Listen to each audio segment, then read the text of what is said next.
Hello दोस्तों, आइए मैं आपके सामने एक अलग तरीके का सवाल लेके आया हूं जिसमें ट्रिक एक होगी और क्वेश्चन अनेक होंगे। यानी एक ही ट्रिक पर आप बहुत सारे क्वेश्चन सॉल्व करेंगे जो आपकी एग्जाम की दृष्टि से बहुत इंपॉर्टेंट होंगे।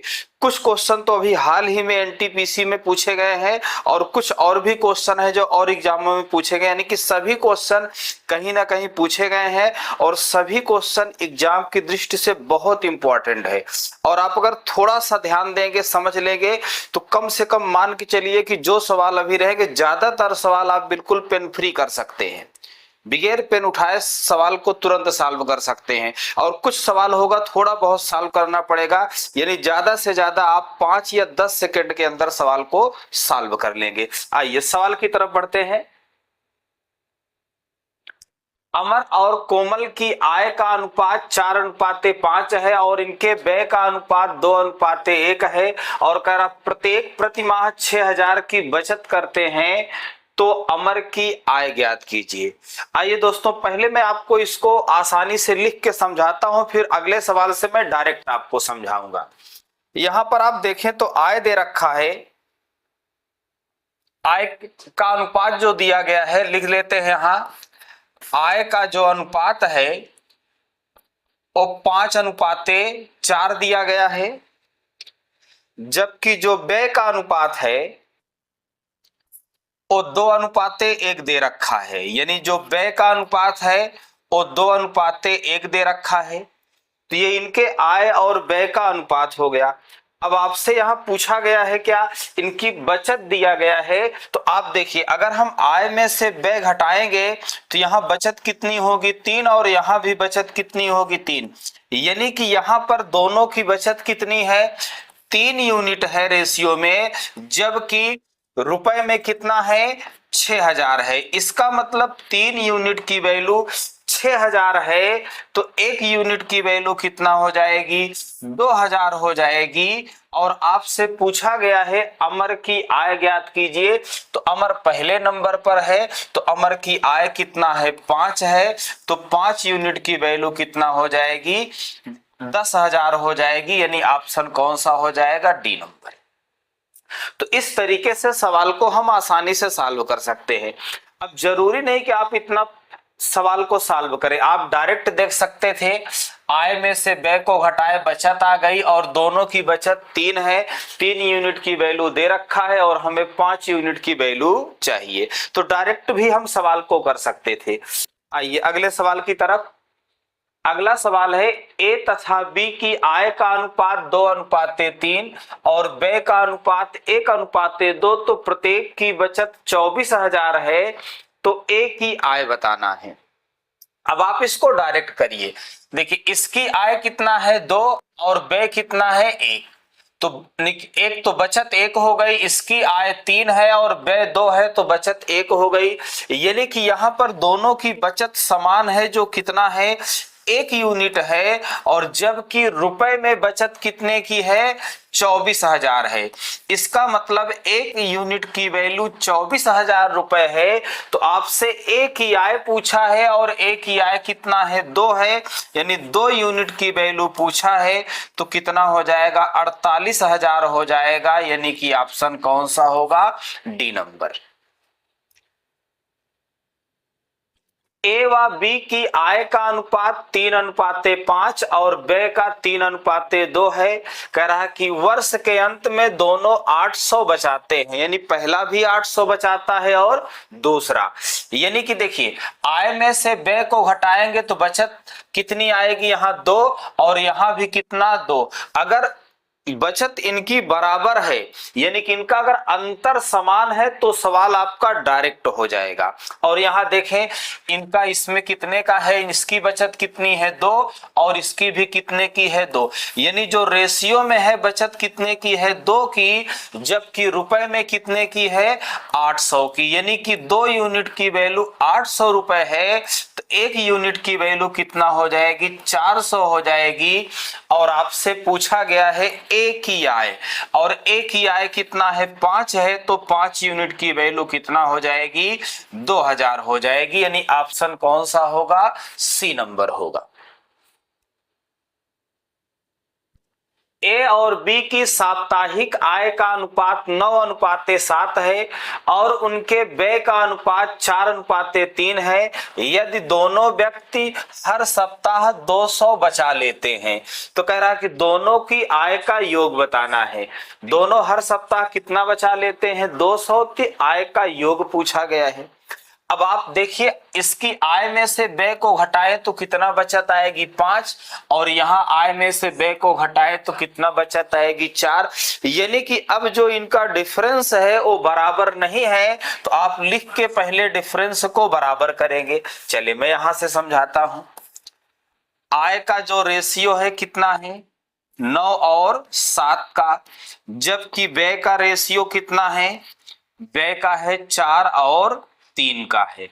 अब देखिए, इसकी बचत 5 है, इसकी बचत 4 है, यानी बराबर नहीं। आप ऐसे भी अंतर देख सकते थे, इसका अंतर 1 का है, इसका अंतर 2 का है, यानी अंतर बराबर नहीं है।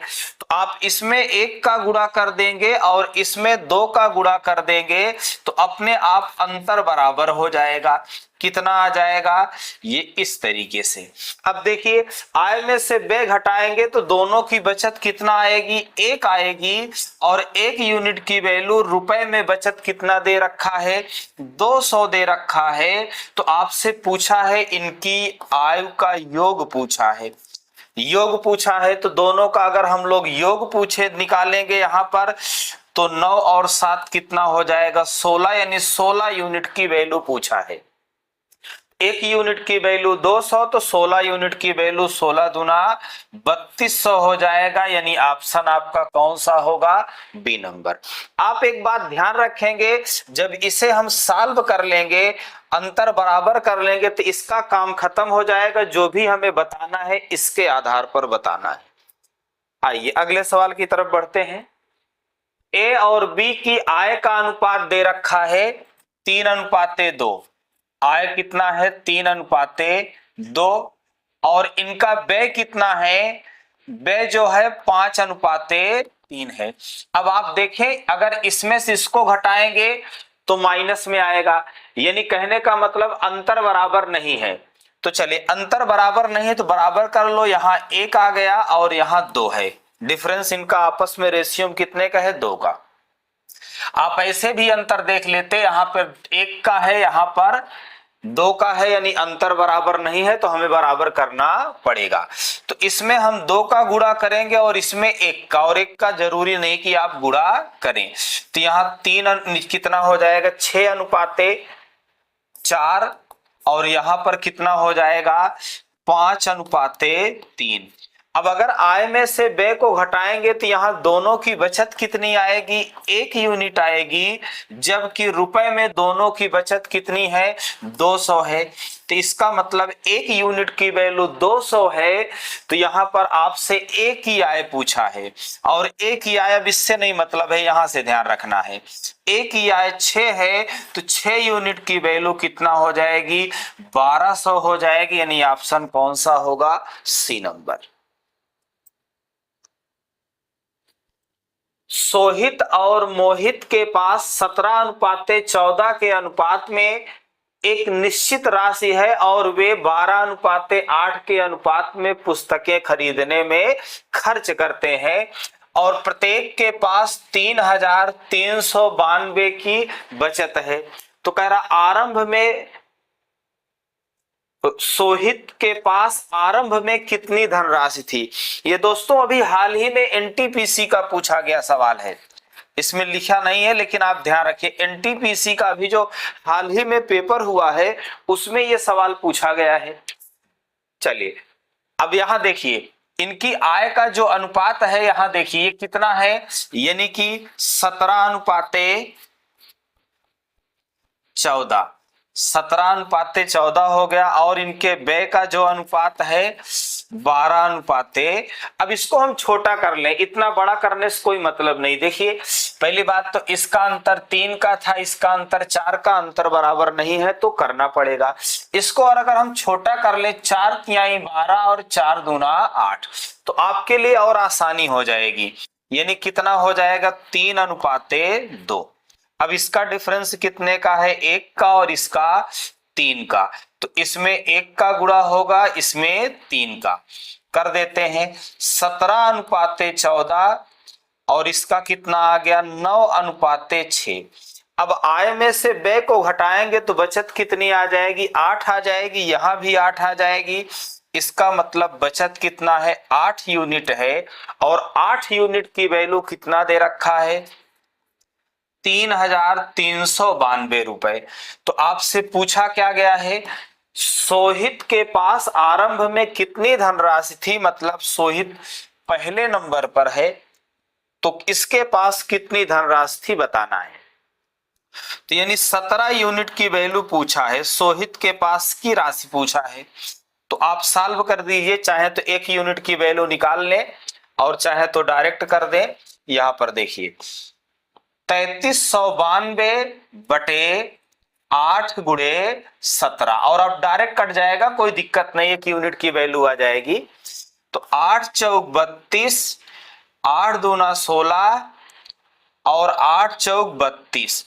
अब गुणा कर देते हैं, तो गुणा करिए, यहां पर 17 चौको 68 हो गया, और 17 दूना 34 और 6 कितना हो गया, 40, और 17 चौको 68, और कितना हो जाएगा 68, और 4 कितना हो जाएगा आपका 52, यानी कि कितना हो जाएगा 68 4 72 हो जाएगा आपका, 68 4 72, यानी 7208, यानी ऑप्शन कौन सा होगा, ए नंबर।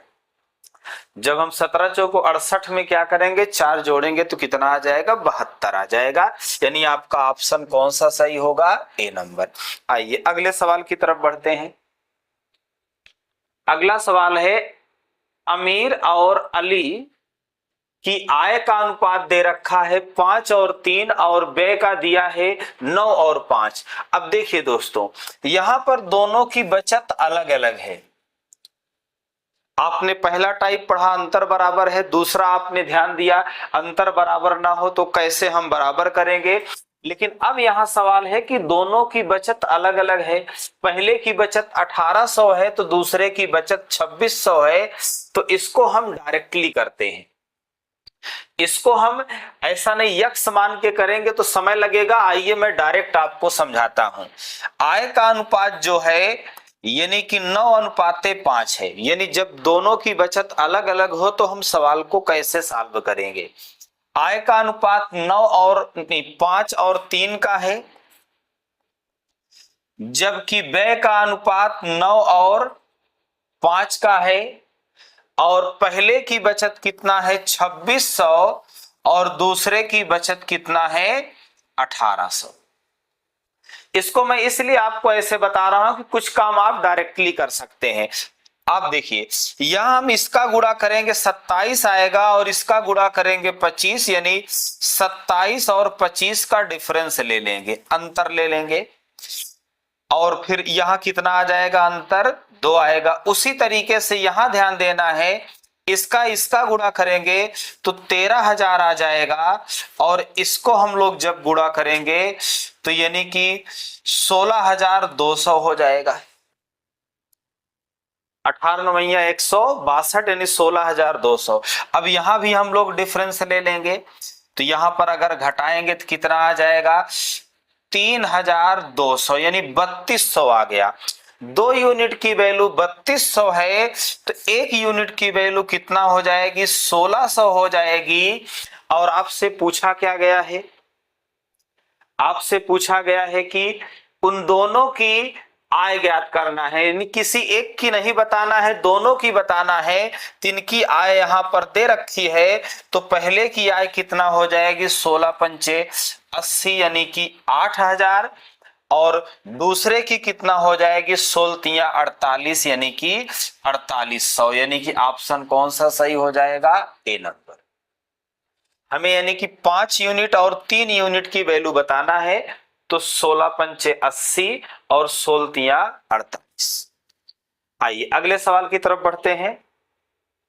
सीमा और दर्शन की आय का अनुपात दे रखा है 7:8, यानी आय का अनुपात 7:8 दे रखा है, और इनकी बचत पहले दे दिया और व्यय बाद में दिया है। कितना दिया है? 11:16।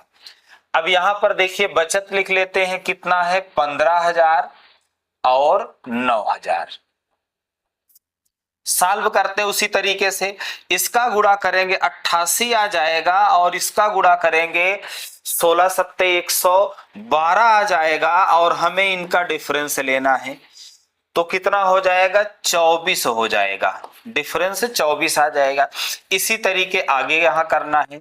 इसको अगर इसमें गुणा करेंगे तो 3 जीरो आपका हो गया और 15 छक्का 90 और 15 एकन्नम 15 और 9 कितना हो जाएगा? 24, यानी 2,40,000 आ गया। आगे बढ़ते हैं, यहां पर गुणा करते हैं तो कितना हो जाएगा? 9,900, यानी 99,000 है आपका। कितना हो जाएगा? 99,000 जी आ गया। चलिए डिफरेंस ले लेते हैं। यहां भी कितना आ जाएगा? 0 0 0 आ गया। इसमें से घटाएंगे तो कितना आएगा? 1 आएगा। यहाँ 3 बचा है यानी 4 आ जाएगा और यहाँ 1 आ जाएगा। यानी 24 यूनिट की वैल्यू 1,41,000 आ चुकी है। और इनकी कह रहा कि सीमा और दर्शन का कुल व्यय बताना है, यानी कि अब की आपको आय ना बता के व्यय बताना है। और आपके व्यय का रेशियो कितना है? 11 और 16 का। तो यानी आपको 27 यूनिट की वैल्यू बताना है, क्योंकि इनका योग बताना है दोनों के व्यय का, यानी 27 यूनिट की वैल्यू बताना है। चलिए सॉल्व कर देते हैं। 1,41,000 बटे 24 और गुणे कितना? 27। अगर इसे डिवाइड करें 3 9 27 3 8 24, 8 का गुणा करते हैं। 8 एकन्नम 8, कितना बच गया? 6। 8 सते 56, कितना बचा? 5 और 8 छंग 48, कितना बचा? 2। 8 दूना 16, 8 पंच 40। तो इस तरीके से ये सॉल्व कर दिया गया। अब आप गुणा करेंगे तो 9 पचे 45, यानी इकाई का अंक 5 आएगा। आपको पूरा गुणा करने की जरूरत नहीं है, क्योंकि ऑप्शन में इकाई का अंक 5 एक ही स्थान पर है, यानी 64,125 आ जाएगा। कितना आ जाएगा? 64,125।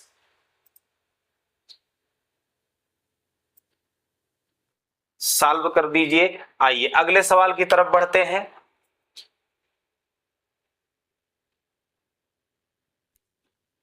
सीमा और दर्शन की आय का अनुपात दे रखा है, उसी तरीके का सवाल है।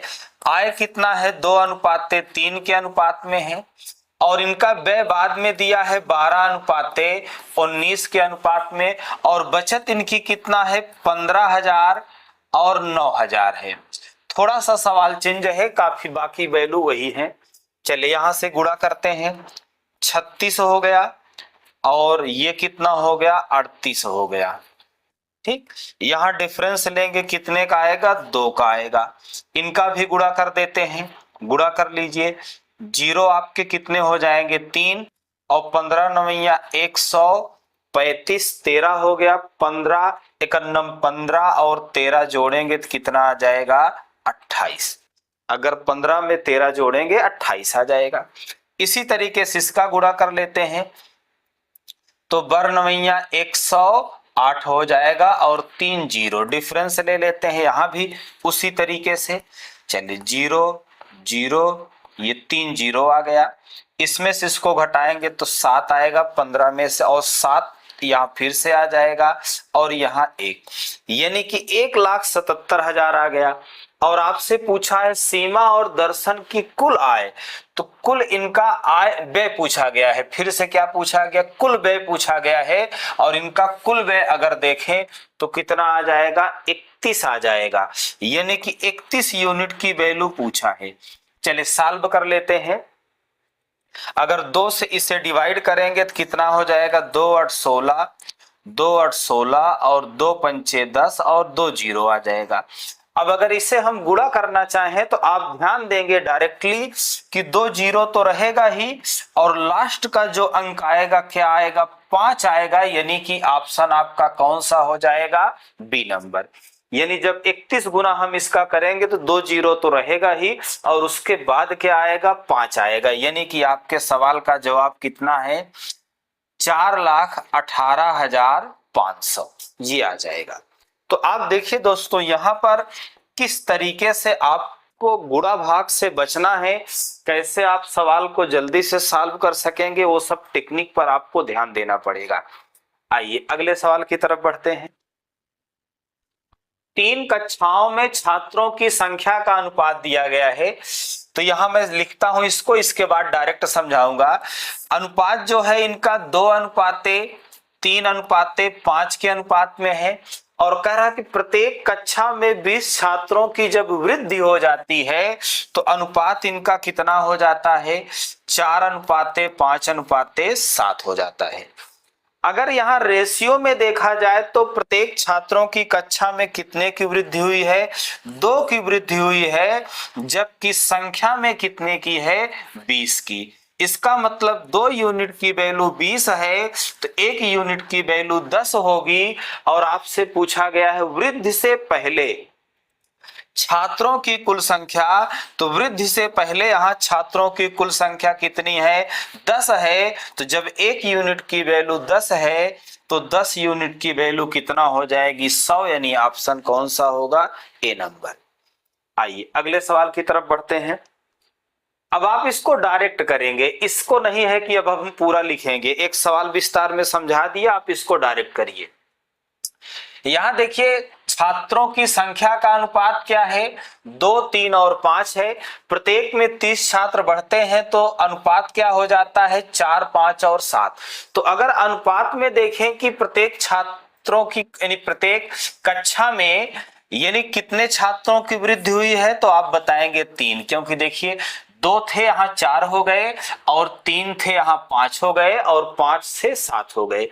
तो यानी कि अनुपात में प्रत्येक कक्षा में 2 की वृद्धि हुई है, जबकि संख्या में कितने की हुई है, 30 की। इसका मतलब 2 यूनिट की वैल्यू 30 है तो 1 यूनिट की वैल्यू कितना हो जाएगी, 15 हो जाएगी।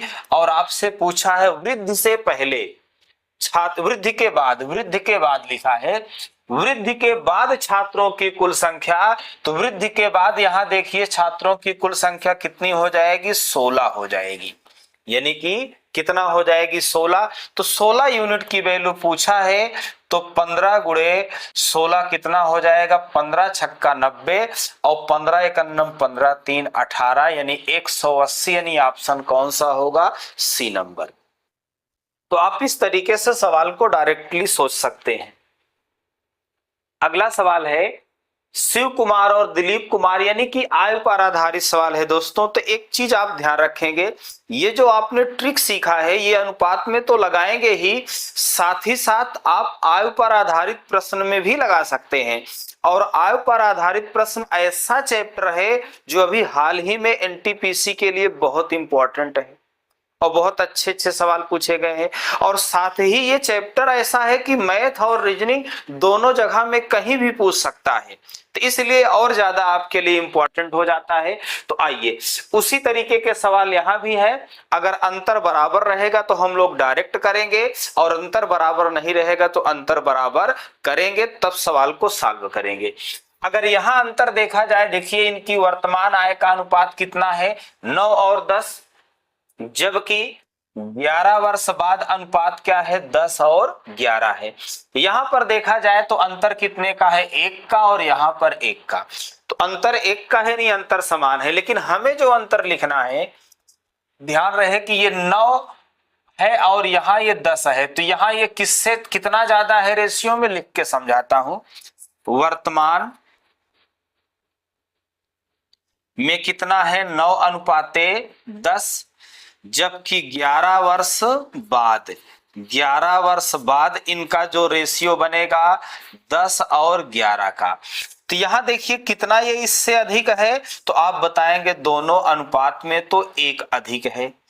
और जबकि यहाँ एक वर्तमान है, एक 11 वर्ष बाद, तो यहाँ अंतर 1 का है, और यहाँ अंतर कितने का होगा, 11 का होगा। यानी कि 1 यूनिट की वैल्यू कितना है, 11 वर्ष है। तो आपसे दोनों की आय पूछा गया है, यानी शिव कुमार और दिलीप कुमार। तो शिव कुमार का कितना है 9 है, तो 9 यूनिट की वैल्यू कितना हो जाएगी 99, और दिलीप कुमार की 10 है तो 10 यूनिट की वैल्यू कितना हो जाएगी यानी 110 हो जाएगी। यही आपके सवाल का जवाब हो जाएगा, यानी ऑप्शन कौन सा हो जाएगा, डी नंबर। हम इसको इतना लिख के हम लोग डायरेक्ट कर सकते थे, जरूरी नहीं कि ये चीज नोट करें। आइए अगले सवाल को मैं आपको डायरेक्ट ही समझाता हूं।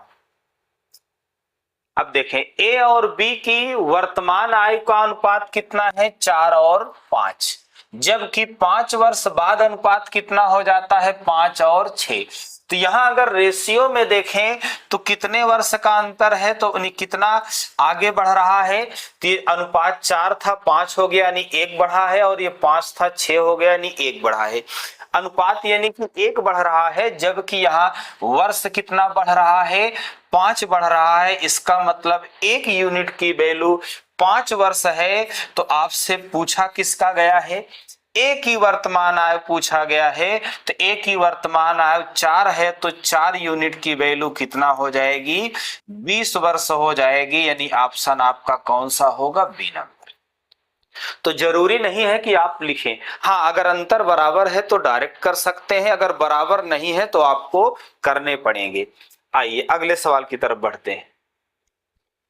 एक पिता और पुत्र की यानी एक पिता की आयु पुत्र की आयु की 4 गुनी है। जब आपसे कुछ नहीं कहता तो वर्तमान ही समझेंगे, यानी कि वर्तमान में जो पिता की उम्र है वो पुत्र की उम्र से कितना है 4 गुनी है। इसका मतलब 4:1।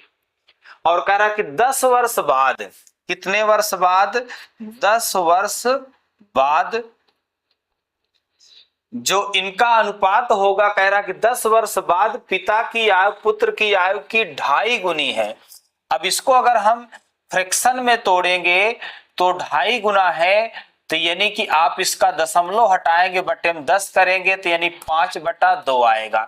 यानी कहने का मतलब आपका ये जो यानी कि दिया है 2.5 गुना है, अगर इसको आप भिन्न में बदलते, फ्रैक्शन में बदलते तो 5/2 आ जाता। यानी कहने का मतलब ये 5 कितना है 2 है। अब अगर यहां देखा जाए तो ये वर्तमान है, ये 10 वर्ष बाद है, तो यहाँ कितना वृद्धि हुई है 1 की वृद्धि हुई है, जबकि वर्ष में कितने की वृद्धि हुई है 10 की। यानी अनुपात में 1 की वृद्धि हुई है दोनों में, जबकि वर्ष में कितने की 10 की हुई है। तो 1 यूनिट की वैल्यू 10 वर्ष है, तो पुत्र की वर्तमान आयु पूछा है और पुत्र की वर्तमान आयु कितना है 1 यूनिट ही है, यानी 1 यूनिट की वैल्यू 10 वर्ष आ चुकी है। यानी आंसर आपका कौन सा होगा, सी नंबर। आइए एक सवाल और देखते हैं। महेंद्र और जाहिद की वर्तमान आयु का अनुपात कितना दे रखा है 6:7, यानी कि इनकी जो वर्तमान आयु है उनका रेशियो कितना है 6 और 7 का। जबकि कह रहा है कि 15 वर्ष पहले, यानी कि 15 वर्ष पहले, 15 वर्ष पहले इनका जो रेशियो है 9 और 11 का है। तो कह रहा है कि महेंद्र की वर्तमान आयु, अब देखिए तो अंतर बराबर नहीं है तो करना पड़ेगा, यहां 1 है और यहां 2 है, तो इसमें तो 2 का गुणा करना पड़ेगा। अब इसमें 1 से गुणा करने से कोई फर्क नहीं पड़ेगा, तो कितना हो जाएगा 12:14 ये आ गया, और ये कितना है 9:11।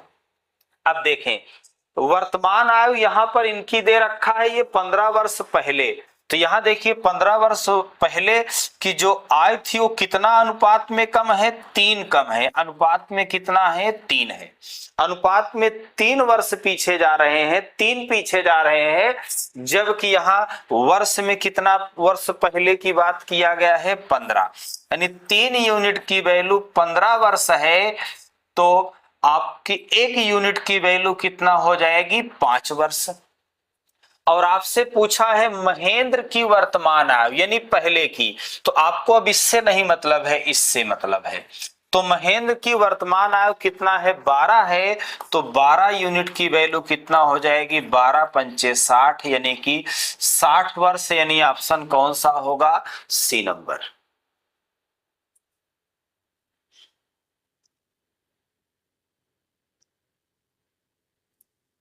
आइए अगले सवाल की तरफ बढ़ते हैं। अगला सवाल है आपका, राम के पिता की उम्र राम के उम्र से दोगुनी है। तो जब कुछ नहीं कहेगा तो हम लोग वर्तमान ही समझेंगे। वर्तमान में क्या है, कह रहा कि पिता की उम्र राम से क्या है, दोगुनी है।